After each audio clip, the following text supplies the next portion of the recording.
Rafael Nadal did his part, and then it was up to Roger Federer. Nadal powered into the US Open semifinals and kept alive the possibility for a matchup with his longtime rival, overwhelming Russian teenager Andrey Rublev 6-1, 6-2, 6-2 on Wednesday.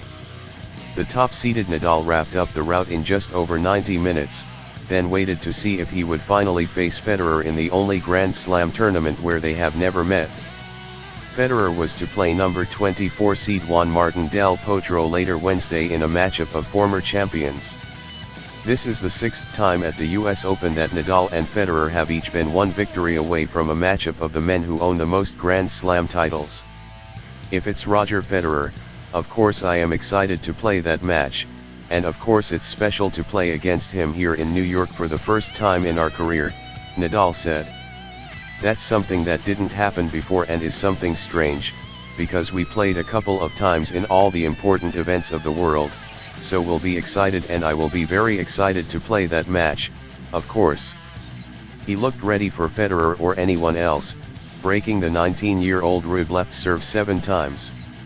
Though Federer beat Nadal in the Australian Open final and has won all 3 meetings this year, Nadal's coach, Carlos Moya, said he would look forward to the match. I think it's the best match that you can have as a tennis fan, as a spectator, Moya said. And I believe Rafa is going to be ready if that match has to happen. Rublev was the youngest US Open quarter-finalist since Andrey Rublev was also 19 in 2001, but he didn't give himself much chance, committing 43 unforced errors and 7 double faults. This match told me how far I am and how much I need to improve, so now is time to try to be better and become stronger, Rublev said. Earlier, CoCo Vandeweghe made it 3 Americans into the US Open women's semifinals, beating top-seeded Karolina Pliskova 7-6, 4, 6-3. The 20th-seeded Vandeweghe matched her best result in a Grand Slam tournament, having also reached the semifinals of the Australian Open in January before falling to Venus Williams. Williams is also into the semifinals in Flushing Meadows along with Sloane Stephens, and number 15 Madison Keys had a chance to make it an All-American Final Four if she beats 418th ranked qualifier Kaya Kanepi in a night match. The Americans haven't had all 4 semi-finalists at the US Open since 1981, when Tracy Austin beat Martina Navratilova for the title. Chris Evert and Barbara Potter also made the semifinals. Vandeweghe echoed Williams' comments from after her quarter-final victory, thinking back to the last generation of American women that, along with Venus and Serena Williams, included Lindsay Davenport and Jennifer Capriati. I think that still holds of, we wanted to be those same players in a later generation or be those, Vandeweghe said. Now that we're older, we can put that into words, but we all wanted to be there. Pliskova, who lost to Angelique Kerber in the 2016 final, needed to get back to the final to remain atop the WTA rankings. She will be replaced on Monday by Wimbledon champion Garbine Muguruza, who lost in the 4th round.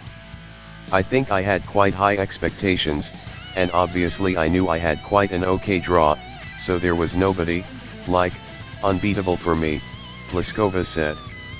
Even this match today was not without chance, so maybe I put too much expectation on myself. The Czech had been starting slowly during the tournament, dropping the first set in the 2nd and 3rd round before overwhelming unseeded American Jennifer Brady in 46 minutes on Monday. But she couldn't mount any sort of comeback against Vandeweghe, who comes from a decorated athletic family and is finally making a name of her own this year. 9 years after winning the US Open Junior title, she finally got past a major quarter-final in Australia, then needed only 8 months to do it again. Her grandfather, Ernie, and uncle, Kiki, both played in the NBA, and her mother, Tana, represented the US in both swimming and volleyball at the Olympics. CoCo dropped to her knees and looked upward after match point, saying afterward she was thinking of her family. I think what really was going through my mind in that moment was I'm a big believer that my grandparents are still with me, she said. It was more just looking up and feeling the love of everything that was going on. Source: www.chicagotribune.com